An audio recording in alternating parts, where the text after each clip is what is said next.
This podcast is sponsored by Lucy and Yak, and I'm so excited to share their Indie Biz program with you. Running an independent business means making tough choices, and sustainable options aren't always the most affordable. That's why Lucy and Yak are offering 40% off their sustainably made workwear, including aprons, so you don't have to compromise. Sign up to Indie Biz, and not only will you get the discount, but you could also be featured across Lucy and Yak's channels, spotlighting your business. Plus, they've got exciting plans for 2025, including Indie Biz markets. Head to the Lucy and Yak website to apply and join the community. Have you ever spent hours creating the perfect Instagram post and got crickets? Same. Imagine this instead. A fashion brand sets up a What's Your Style personality quiz using Score app. Shoppers get personalised product recommendations and you get email sign-ups, warm leads and a few cheeky sales. You can even use Score app for product waitlists, competitions and so much more. It's the perfect lead generation tool for your fashion brand. So head to scoreapp.com/fashion and get an exclusive 50% off your first month with Score app, or use the code FASHION at the checkout.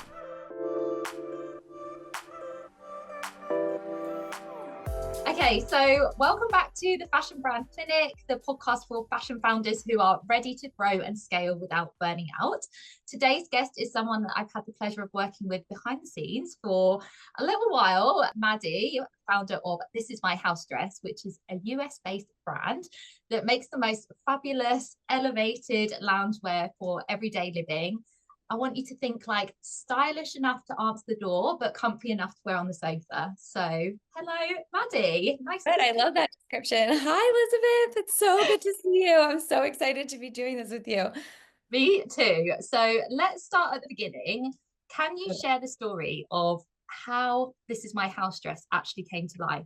I think it was during lockdown. Yes, it was during lockdown. It's funny because I'm in fashion and everyone's like, oh, when you get your big fashion brand. And I was always like, I'm not doing that. Like, it's too much work. I really didn't have an interest in starting a brand. And even when I started on this journey, I didn't think I was going to end up with a brand. So during COVID, I had just moved to Los Angeles from New York. I obviously wasn't working. I was stuck at home. I didn't even really have furniture at the time because we had just moved in. And I was going through all of my clothes, wearing sweats every day. I got tired of the sweats. I was like, I want to feel put together. So I started wearing a lot of these old vintage muumuus that I have and house dresses. And I kind of went through them pretty quickly because we were home so much. And I thought, I'll pass the time by making one of my own. And I actually used a pair of old curtains from my old apartment in Brooklyn.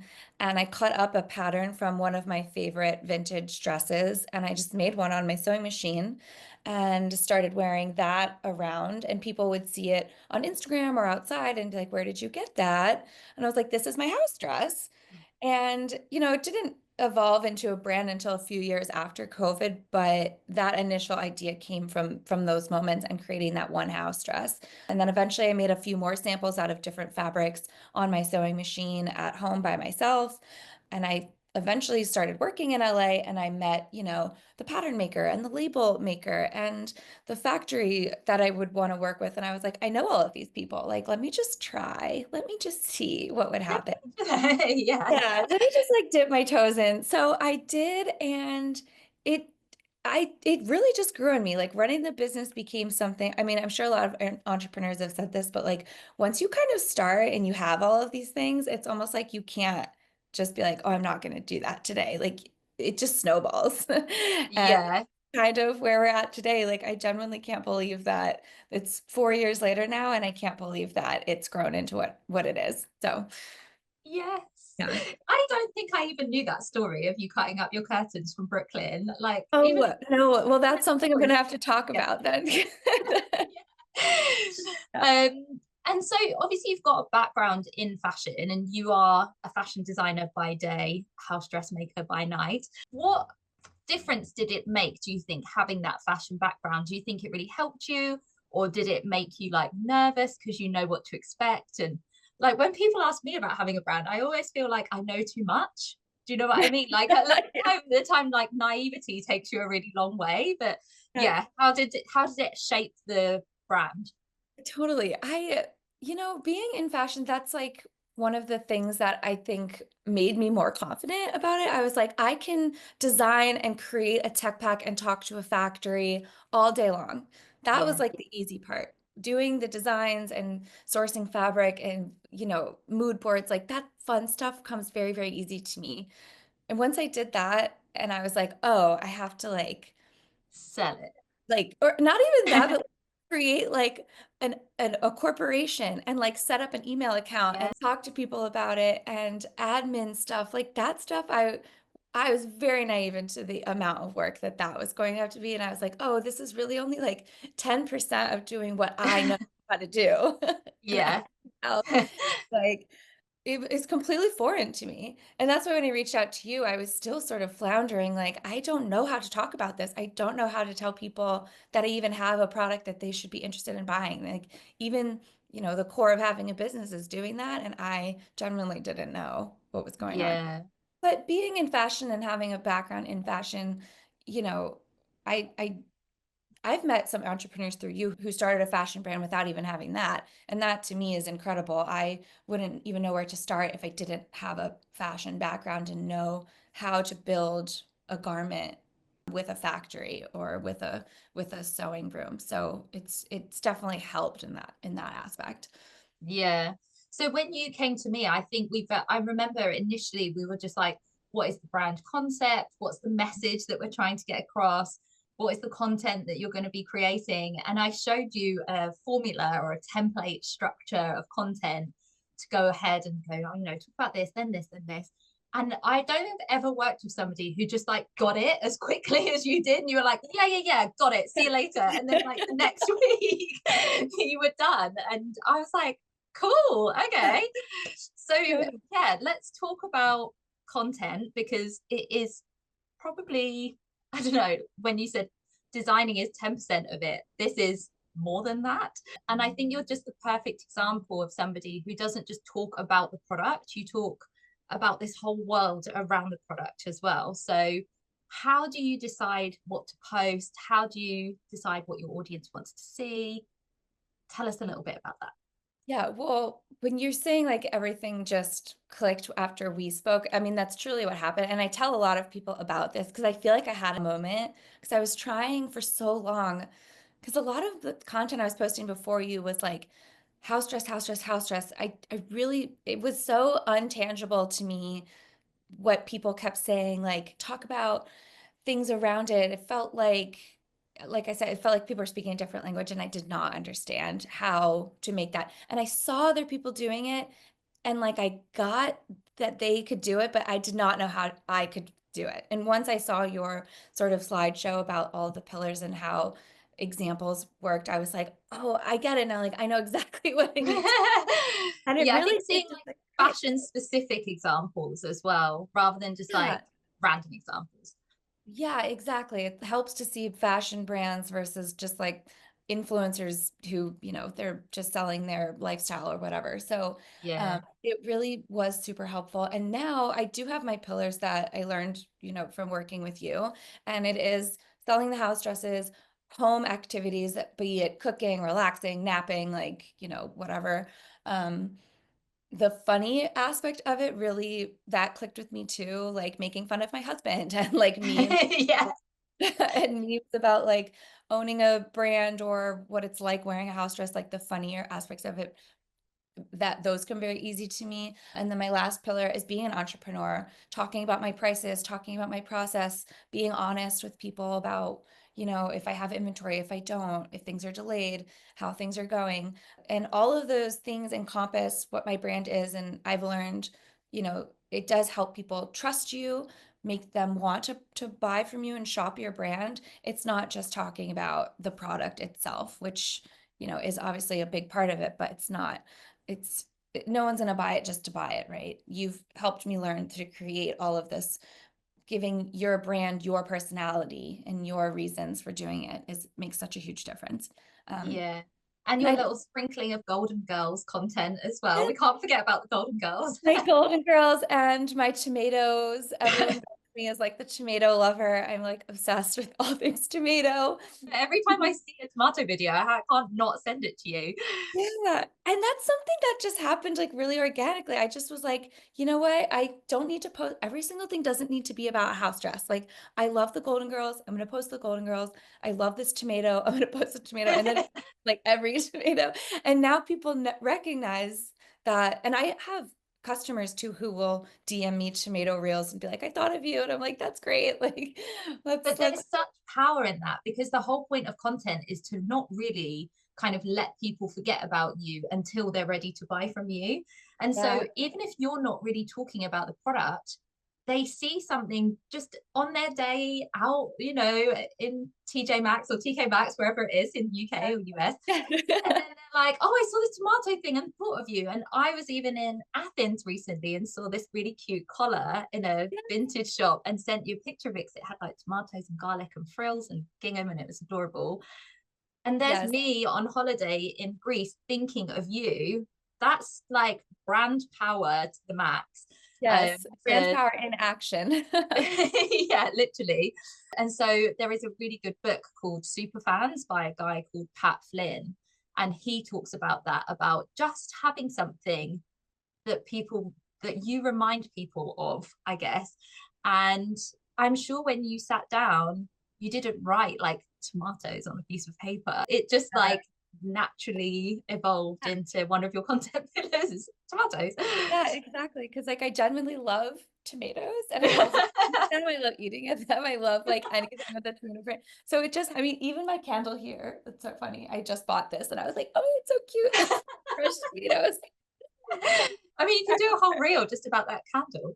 Yeah, I know, totally. You were just saying it's brand power in action. I love when people reach out being like, hey, this made me think of house dresses, or even the Martha Stewart documentary that was on Netflix when that came out. She made a comment about house dresses, and so many people sent me like the sound bite and was like, Martha, how dare you? Like she was like, I hate house dresses. And I was like, No.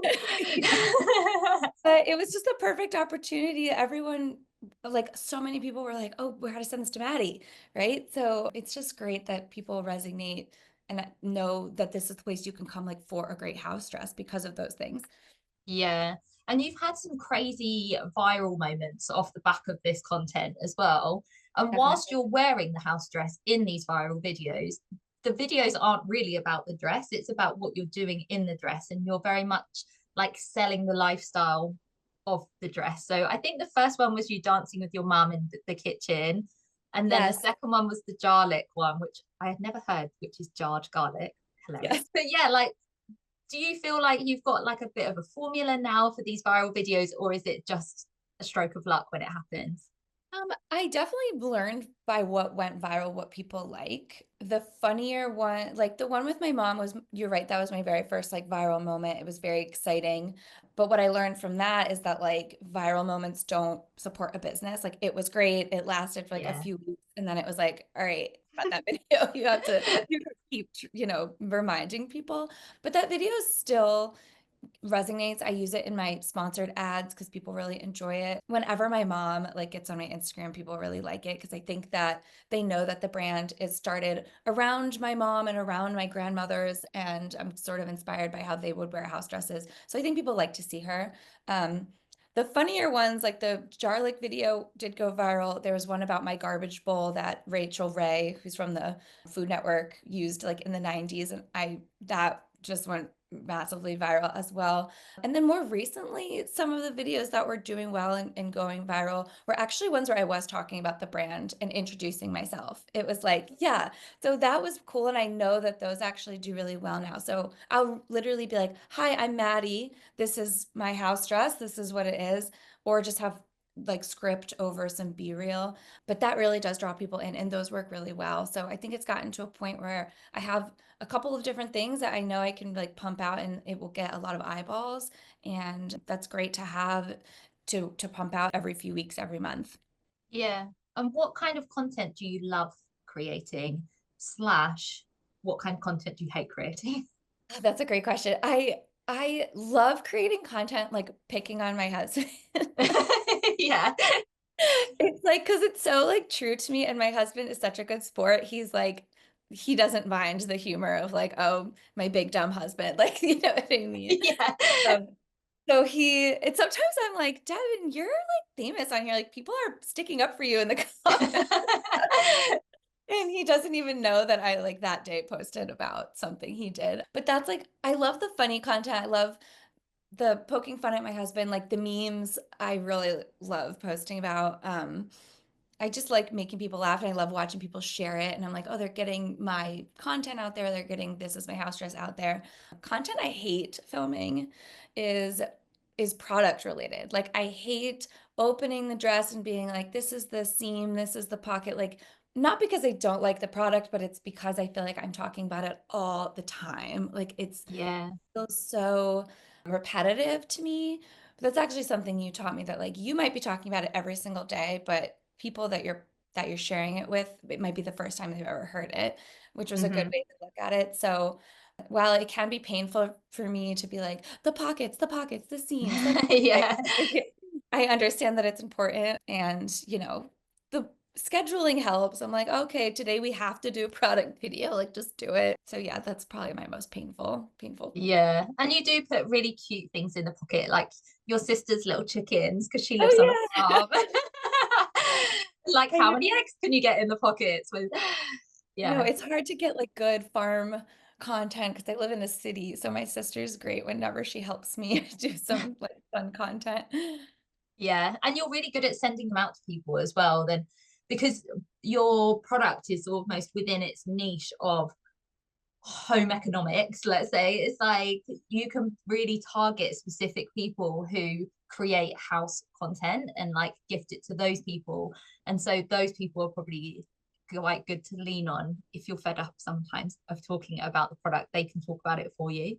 Yeah, I've worked with some great influencers who were really excited about the product. Like work with one girl, Hannah, who's a baker. I love to cook, but I don't bake at all. I don't really dab my feet into that sort of baking world. So she does a lot of great content with cakes and baking in her house dress. I work with another woman who lives on a horse farm herself, like my sister does, and she posts a ton of videos of her on her farm taking care of her horses. She wears her dress around the farm. It's great content to get because it's obviously something that I don't get to do on the daily basis. On the day-to-day riding horse. Yeah. Yeah. But have you had good success with influencers? I know some people are quite skeptical about sending their product out to them, especially if your product is on like the slightly more expensive end of it. Like, how do you see gifting people? Do you obviously hope that you get sales, or do you see it as a different activity? Yeah, I do gift mostly for the content. Like, I don't see it as something that's going to like drive huge amounts of sales. I'm also not giving away a gifting product for it to make an impact, right? Like, it's not like I'm sending out 20 dresses to 20 related influencers and they're all posting about it at the same time. I don't really work on a strategy like that. I really send it out to, and I know they'll post about it and people will see it, but I do just enjoy getting their content and it's something that I can share. Um, because like I was saying, I don't do all of these activities that I know a lot of people who would wear a house dress like to do. So I like to share it from a different perspective. So I really just like to send it out to get different creative content ideas from these people. Yeah. And you've been also very open about people questioning the prices for your house dresses. Did that start on TikTok? Because I always feel like people on TikTok just love to comment about pricing. I want to preface this by saying I love talking about manufacturing. I love talking about why my dresses cost what they cost, which is I Mm. think the lowest one is 160 and right now the highest one is $220. Um, I could talk about it all day long. I'll talk about it when someone like genuinely wants to ask politely and say like, why is this so expensive? But when people troll, which yes, it did come from TikTok. Yeah, So many obviously. people are like, oh my gosh, I can't. But the problem is I feel like a lot of people want like they want a good quality product and they want it like for free. Yeah. You can't, if you're going to buy from a small business, you should already expect that the price is going to be higher than Amazon. And if you're going to buy from a small business that does small units and higher quality, you should expect to pay higher prices. And I think that a lot of people don't know why. And that's okay. We're like pumped with Amazon and Walmart and like fast shipping and Shein and clothes that are meant to like dissolve essentially off your body. Yeah. I think like educating people about that to me is very exciting because I'm like, oh, no, there is an entire world of manufacturing where things are made really, really well and with lots of intent, and people get paid to make them. And this is why it costs what it costs. And I like sort of blowing that open, even from China. They do manufacture in China and Los Angeles. And people, when they see that I make garments made in China, I mean, they're furious. They're like, oh my God, how can it cost this much from China? And I'm like, just because it comes from China doesn't mean that I paid $2 for it. It just doesn't work that way. And Yeah. people tend to think that they know that that's, you know, a blanket truth, and it's not the case. So I Yeah. love talking about it. I post a lot about my pricing, and I try to post about it in a funny way. Like, I think you've seen a lot of my reels about it are like, me rolling my eyes to the 100th person who's asked why it costs this much. And the truth is, I'll answer every single one of them as long as it's intentionally asked and not to troll. Because I think if you're going to troll someone with a small business about their prices, it's mean. Yeah. I'm really glad that you said that about China, because I've nearly done a whole video about that on its own. It's like borderline a little bit racist just to assume that the whole of China makes crap. It's just not Exactly. true. It's like one of the biggest countries in the world. There is nuance in the different areas that they're made and the different qualities that they're made. Some things that are made in China are better than things made in the US or made in the UK. It's just not as obvious as what you perceive it to be, I think. Yes, Um, absolutely. And the factories I work with in China are incredible. I mean, the people that I work with there are professionals. We have great working relationships. They know what I want. These have been developed over years of doing this, right? And, I'm not sourcing factories on Alibaba or anything like that. Like, these are people that I've worked with or my colleagues have worked with. And they're good and bad factories everywhere. I've seen bad factories with my own eyeballs in Los Angeles, and you'd be shocked what goes on here. I mean, really. And people just assume that because it's in America, it's better, people are getting paid better. It's not true. It's not a blanket case in any one country. So, and if you're going to like knock things coming from China, I would challenge people to look at 85% of the things in their house. And they'd be hard pressed to find, the majority of it does come from China, and there's a reason for that. yeah, And they're very good at manufacturing. And it's yes, like what the country is literally known for, but yes, there is different standards within it. right. And Um, I'm not going to be ashamed to say that I produce there. Like I said, I also produce in Los Angeles just because I live here and I know people who have factories here, and it is convenient for me. And I do like working with that factory in Los Angeles as well. But I'm never shy about where I manufacture or how it's made. And so I'm an open book when it comes to those sorts of things. yeah, and I think it's really good because a lot of people say they want like a transparent brand. So they're like, okay, sustainability, but on a previous episode, we spoke about the importance of transparency is almost more important than sustainability because then it comes along with that. But then when shit hits the fan, basically, people don't want to talk about transparency. But I think you're really good at talking about everything, the good, the bad, the ugly.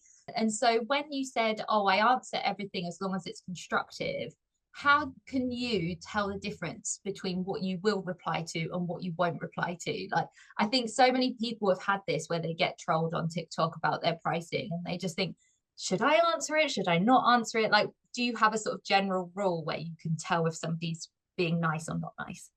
Yeah, so I actually generally try to answer everything, even if someone is like, $220, like, you're insane, Yeah. So they'll be like, is that the price? And I'll be like, yes, exclamation point. It is the price. And then I'll sort of like direct them to the videos about where I'm talking about it. Because I'm sure they didn't take the time. If they're asking, they obviously didn't Mm. take the time to go and find out. So I do try and just like get back to people in the comments. And I have had a couple converts, believe it or not. If you like talk to some people, sometimes maybe their tone didn't come across correctly in their Yeah. comment.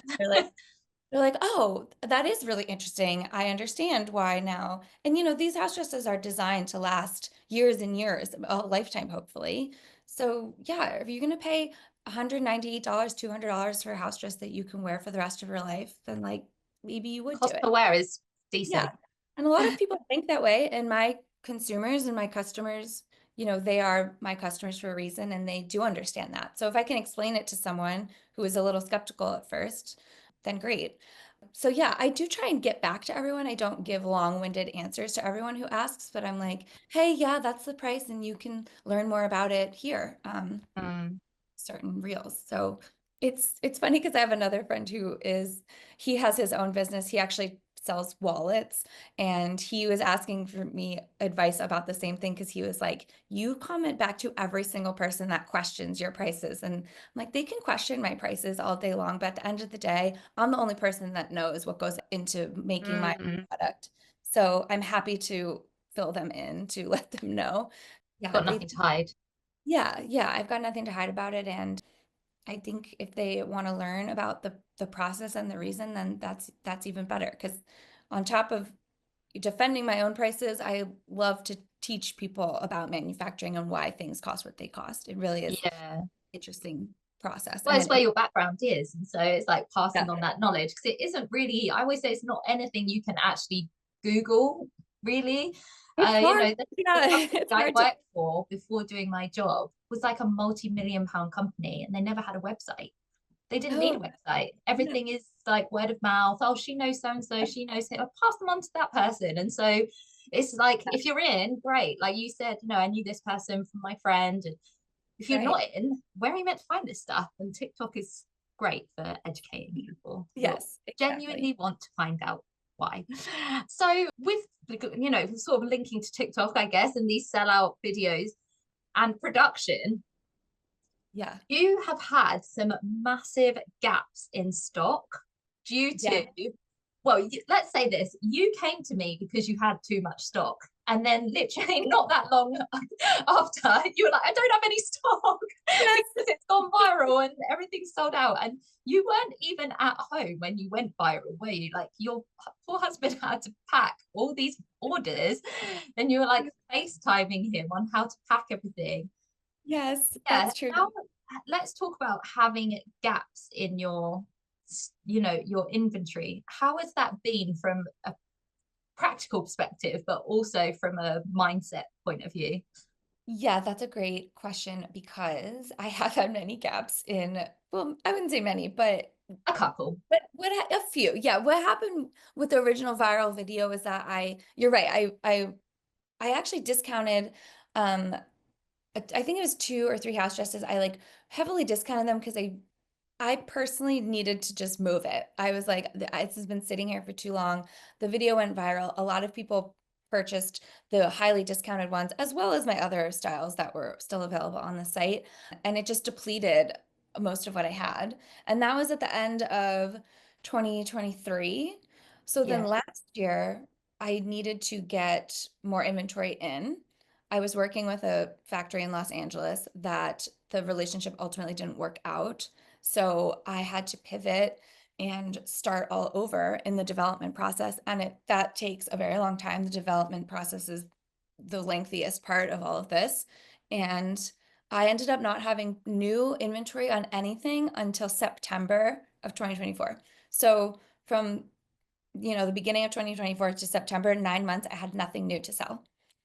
And it was a good problem to have, I guess, in that like I was excited that I had sold out of so many things. All of my inventory racks were completely empty, but I had to get creative in what I was talking about. So I started doing vintage house dresses. I talked in very different ways than I had in the past about the old inventory that I had that I was trying to still move. I reshot them, which is something you taught me to like just reshoot the photos and like make it look new. I shot them on a new model. And so a lot of last year was just me trying to sell through my old inventory and developing the new styles, which finally happened. I work with a great new factory in Los Angeles and 2 factories in China. I got all of my new product in that sold really great. I mean, a lot of it sold out in the first few months, so I'm having to do restocks now. Now I'm in a situation where the tariffs are here in America, and I was like, 2025 was going to be my year to like stay on track and you know, I'm ahead of my development. I'm getting my styles in, restocks in, and now we're at a little bit of a point when I'm like, can I afford to get this stuff in at all from China? Um, Still TBD, but I just got new restocks in a few weeks ago. I got another shipment in actually just yesterday that I'm so excited to relaunch. Um, I think you've heard this from a lot of people probably in America with the tariff situation. We're just like day by day, hour by hour at this point. So it's business as usual for now. And hopefully it can stay that way. But yeah, so I guess my answer is that I just had to pivot what I talked about, what I was selling. And now that things are back on track, I've learned from that experience and will plan better in the future for development and getting in inventory and things like that, positioning myself in a way that I can do it quickly. Yeah, I think it links back to the idea of sort of the talking about the product and around the product, having Yeah. that content strategy initially, you know, because sometimes I say in my courses, let's pretend, you know, I'm going to put you on a ban from talking about any products. Like you still have to talk to your audience, you still have to post every day. What are you going to talk about if you've got nothing to sell? And whereas that was an actual real life experience that you had. Yeah. It wasn't like a theoretical, like, Yes, it's in a true. course. It was like your life. I was just so proud of you watching that you still managed to kind of keep your audience warm, keep your audience growing during that time as well. Yeah. Yeah, just keep showing up and keep connected with your audience so that when they did arrive, they were ready to buy. Yeah, and that's a great point. Like first of all, I had, even without the inventory coming to like the very last quarter, I had my best selling year last year. So business is still, you know, improving every year, which I was really happy about. There were a couple of times when I was like, don't have product. Like, is this going to be like a year where I actually did worse than the year before? Like that would be devastating, right? But I did have my best selling year last year, and it all happened in that fourth quarter because I spent the year building up the Instagram, building up, talking about the house dresses, and I ended up growing my Instagram last year. I think at the beginning of the year, I had around 4,000 Instagram followers, and I ended the year with like 34,000. So I had Wow. all of these new people, and my mailing list ballooned. I think I'm almost at like 2,500 mailing list subscribers. So a lot of people found This Is My House Dress through that period of time. And you're right, when the product was here and they were ready to buy, because I was already there talking to them, talking about it, teaching them about the brand. So in hindsight, it was like a great down period of product in order to do that and focus on that. So it there's a silver lining everywhere, right? Yeah, if there is one, you'll find one. Yes. Uh, what would you say has been like the biggest mindset shift for you Like in the past year or in general with since running the brand? Oh, yeah. So the biggest mindset shift for me is definitely, I think in the beginning I had to really hype myself up about like it was hard, right? Like it was very challenging. I was like, I don't know if I want to do this. Even my husband can attest that there's times when I'm like, why am I still doing this? Like, I don't have it in me. I don't want to do this anymore. But watching it grow, even in the past year, and like seeing, I'm like, I can do this. Like, I really can. And sometimes when it gets challenging, like even last week when the tariff thing was going on, there was a day when it was just like, I felt like tariff was like every other word I heard. It was like hitting me in the face. And I was like, if I hear this word one more time, I'm gonna go crazy. And I actually like took a moment and was like, I think a year ago, if this was going on, I would feel like I don't want to do this anymore. This is too hard. Like, why am I even attempting to get to navigate this or get through this? But I was sitting there in this position and I was like, this is going to be okay.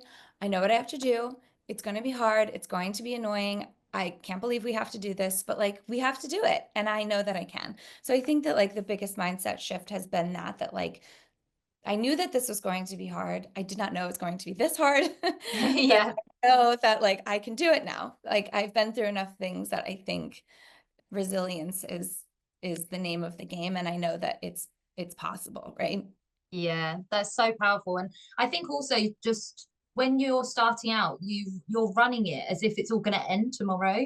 Whereas Yes. it sounds to me like you've got to the point where it's like this isn't going anywhere, and whatever comes my way, I will figure it out. And I don't know how or what it's going to look like, but it will get figured out, and I'm going to carry on going regardless, and sort of running it with a long-term mindset rather than short-term mindset.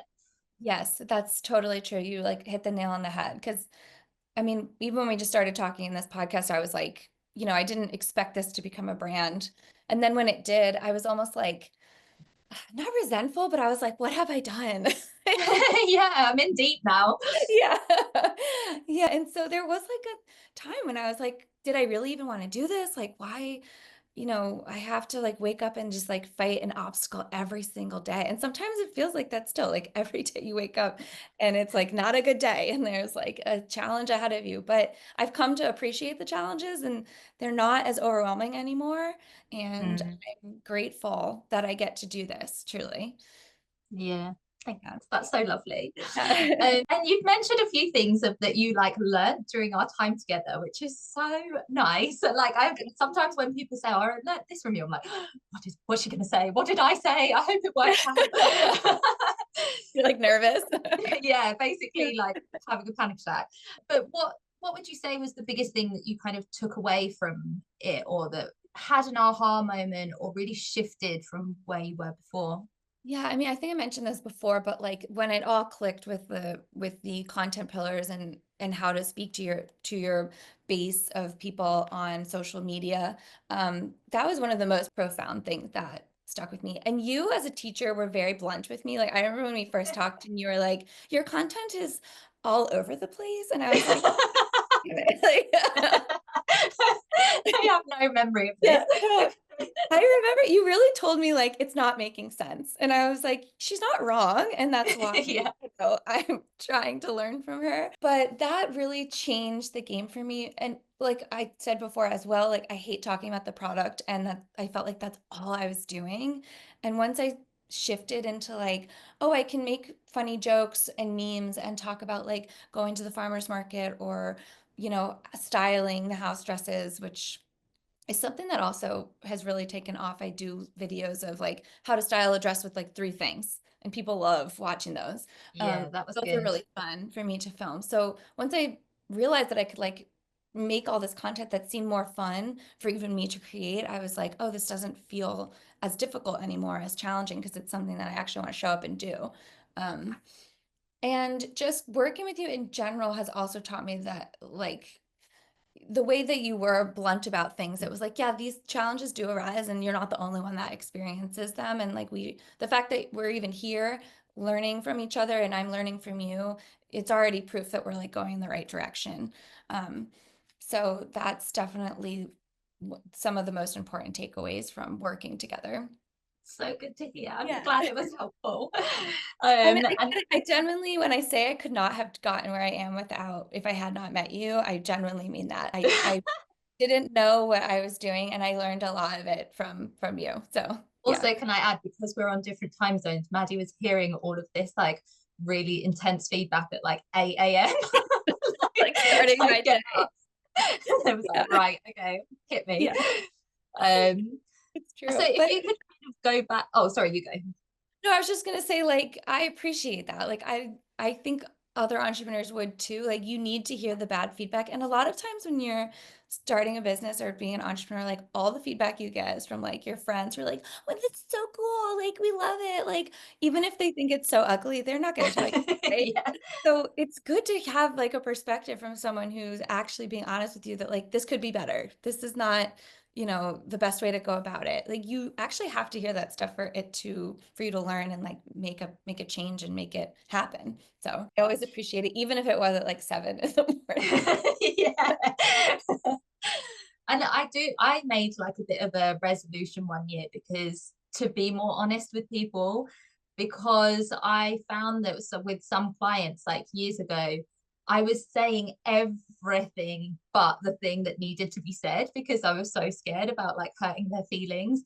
And I was Yeah. like, no, I can say it in a nice way. And also Yes. that's why they're paying for the advice. Like you say, if they want to just be told that everything looks lovely, or maybe change this one tiny thing and this one tiny thing, but actually what you really need to do is this. Yeah.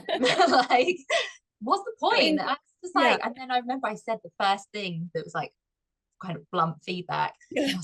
My heart was racing. So I was like, I'm just going to say it. And they were like, okay. Oh, Yeah. great, cool. Yeah. And you have a very like sweet delivery too. It's always like with a smile. You're like, well, we didn't get it this week, but What went wrong? Where yeah, can we help you get better next time? yeah. So if you could go back to like Maddie of 2022, 2023, what advice would you give to her? I would tell her, I think I've touched on this too. Like, it is going to be as hard as people tell you it's going to be. Yes. True. Um, I think that I was naive in thinking that like, I'll just put up my website and do the house dress and people will buy them. And I people okay, I'm trying to like I'm jumbling my stories in my head, but I have another friend who runs her own brand too, and I remember having lunch with her and saying like a while ago, and this just started, I was like, I don't need to make hundreds of thousands of dollars or millions of dollars. Like, I just want to run a brand that makes enough money that I can like live off of it and be proud of it. And then as it grew and grew, I met up with her for lunch again later, and she was like, do you still feel that way? And I was like, I guess not. Like, I do want this to be successful and I want this to be like a brand that people are talking about and reading about. And I've always like, oh, I don't want to work that hard. And then I continue to show up every day and like work my ass off. Yeah. Right. So like I wish that I had told myself like it is going to be as hard as they tell you. It's going to be even harder than you think, but you can do it. Like you can Mm. absolutely do it. And Um, like think bigger, like be braver yeah. with what you want back from it. Right, like believe that it can be this big thing that people want to be a part of and want to buy from and want to Mm. stock in their stores. Um, just like giving myself a little bit of tough love, like yeah, it's going to be challenging, but at the same time, like some grace and like you can do hard things. You can build a brand without having an iota of business that you That's why it's hard, right? It's hard because Yeah. I didn't know what I didn't know, and now I do, and I know now that it is hard. It's going to continue to be hard, but there are days when it's smooth too. There's days when it's Mm. like all really feels great, and I'm so excited about it, and I love meeting people who, like some of my favorite things that happens is getting comments from people who tell me, "Oh, my grandma wore a house dress," or like, "I'm wearing my grandma's house dress." Um, or feedback about like one woman recently DM'd me and was like, I just want to tell you that my grandma is 90 some years old and she's in hospice and I wore the house dress to see her today and she's like pretty much blind, but she saw the pattern and told me it was so pretty and she really loved my dress and it was just like so heartwarming and like sweet. Oh, How cute is that? And I like love hearing stuff like that because that's why I'm doing this because I really genuinely believe that the house dresses like had a moment in history and I need it to come back. I need people to embrace that style of dressing again. So there are days when it's so great. special. Like she might not have worn that dress if it wasn't for you, and they wouldn't like her and her grandma wouldn't have had that moment At if that it wasn't for moment. you. I know. And it was just so sweet. And I love hearing stuff like that. I genuinely do. Because I'm a nostalgic person by nature, like to a fault. And so when other people can share their memories and stuff, like I love that. So Mm, so cute. Well, what's next then? If you're like always harking back to the past, like thinking future, what's on the horizon for you? So on the horizon, like I said, assuming these tariffs don't like knock me off my track here, I have a lot of new things in development. I actually just got email last night that they should be shipping the development samples should be shipping this week. So I'm so excited to see them. I will share them to my Instagram, assuming they are looking good. So hopefully I can like do some like sneak peeks of the new product. Something I really want to do this year as well, I'm trying to get the ball rolling on it, is collabs. So I'm in talks with Heyday Canning, which is like a soup and bean company that has very similar aesthetic to This Is My House Dress. So we want to do a little house dress collaboration. I'm really want to reach out to Fishwife, which is like a tinned fish brand that just has like incredible marketing, incredible following, and really also like very much the same vibes as This Is My She House was on Dress. Shark Tank. Yes, they were on Shark Tank. So I'm really like gearing up to sort of pitch my idea to them. I also have recently expanded into like the home goods space. So I'm selling like my favorite cookbooks, my favorite candles, my favorite like hair accessories. So I've sort of opened up a little home shop on my website.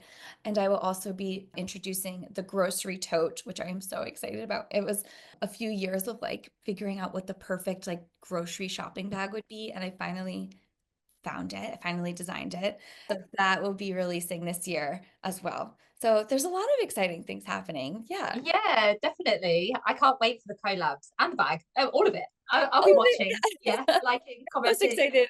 Yeah, I'm most excited about the bag. I just like have spent so long like getting this exactly right, and it just came out so cute. So I'm excited about it. Yeah, just fill it up with loads of tomatoes. Yes, yes. Okay, so we've got like a bit of a quick fire round now. Okay. Yeah. Ready? Yes, I'm ready. What is your coffee order? I am a black coffee drinker. Yeah, I guess that's like sort of boring, but And the New York in you, maybe. I don't yeah, know. yeah. Like I don't really do anything else, but yeah, black coffee. easy. Yeah. You're Yeah, a low maintenance gal. exactly. Yes. What is one app that you couldn't live without? An app. God, I hate to say Instagram, but I think I'm gonna say Instagram. Yeah, me too. Yeah. Okay, let's say besides Instagram, what's like the thing that you go to the most? I do lean on Pinterest a lot. I love being on there for inspiration and recipes. I actually have a Pinterest for this is my house dress that I will add to frequently. So yeah, I do enjoy Pinterest. I I, like Pinterest when I delete Instagram. It's like I delete Instagram to spend less time on my phone, but actually I'll just replace it with something else and like I'm I'll like, just spend a weekend on Pinterest instead. oh well, we'll open Reddit. Yeah. One weekend was pretty grim when I ended up scrolling LinkedIn and I was like, no, this is bad. I need to go out. Yeah. Walk my dog in the fresh air. Yeah. And I feel like we might have already covered this already, but what's one word that you would use to describe running a business?